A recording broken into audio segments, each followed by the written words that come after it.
Hi, I'm Spencer Dale, Chief Economist at BP, and welcome to another episode of Energy Illustrated. If you're new to this, here's how it works. In each episode, I talk briefly about an issue from the world of energy, while Samang and Callum illustrate the issue to help bring it to life. Today's topic, power markets, the electricity we use and how it's generated.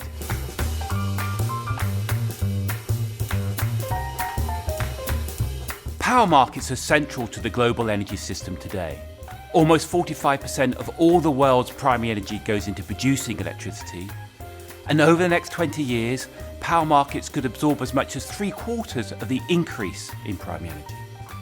The vast majority of the growth in power demand over the next 20 years is likely to come from the developing world, as prosperity rises and hundreds of millions of families gain better access to electricity.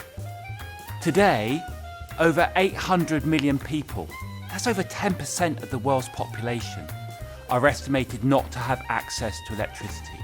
Just imagine not being able to turn on your lights when you get home tonight, or your children having to study in the dark. There's still a long way to go to electrify the world. Power markets are also central to the transition to a low-carbon energy system. They are the single largest source of carbon emissions from energy use, accounting for around 40% of emissions last year and around half of the increase. It's also where renewable energy, wind and solar power, enter the energy system. Indeed, the power sector is where carbon emissions can be most efficiently and cheaply reduced over the next 20 years, helped by the fact that many different forms of energy, coal, natural gas, wind and solar power, compete side by side in power markets, such that small policy changes can have big impacts. As the world moves towards a net zero emission system, an important part of that transition will be to electrify as many end energy uses as possible run by zero carbon power.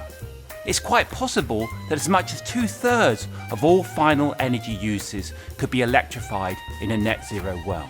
But electrification without decarbonising the power sector is of little use. And despite the considerable potential to decarbonise the power sector, the world has made very little actual progress over the past 20 years. Indeed, the share of coal in the global power sector in 2018, at 38%, was unchanged from its share 20 years ago. Even more remarkably, the same is true for non-fossil fuels. Yes, wind and solar power have grown very rapidly in recent years, but that's been offset by the declining role of nuclear energy. Electrification with decarbonisation is hard, particularly in the developing world where power demand is growing rapidly. For example, in both China and India last year, renewable energy increased by over 25%. Extraordinary growth.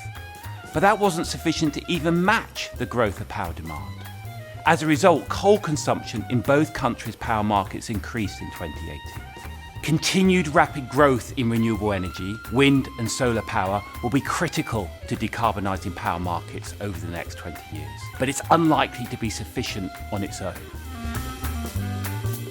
Instead, many fuels and technologies are likely to be needed for many years to decarbonise power markets, including widespread coal to gas switching, increasing adoption of carbon capture, use and storage, CCUS, efforts to improve energy efficiency, especially in rich developed economies where levels of electricity consumption are already very high, and new technologies and processes such as hydrogen, biomass with CCUS, and improved batteries for energy storage.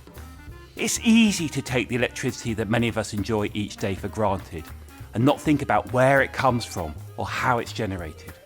But power markets play a critical role in global energy markets today and are likely to play an even bigger role in the future as the world transitions to a net zero energy system. Oh, really well done, guys. That looks really great. Well done. No problem. There's a lot to get across. I really like the way you sort of emphasise the importance of power markets for the entire global energy system and this sort of electrification with and without decarbonisation, the happy and the sad face. Really nice. Thank you. Thanks. We'll be back soon to illustrate another key topic from the world of energy. Thanks for watching.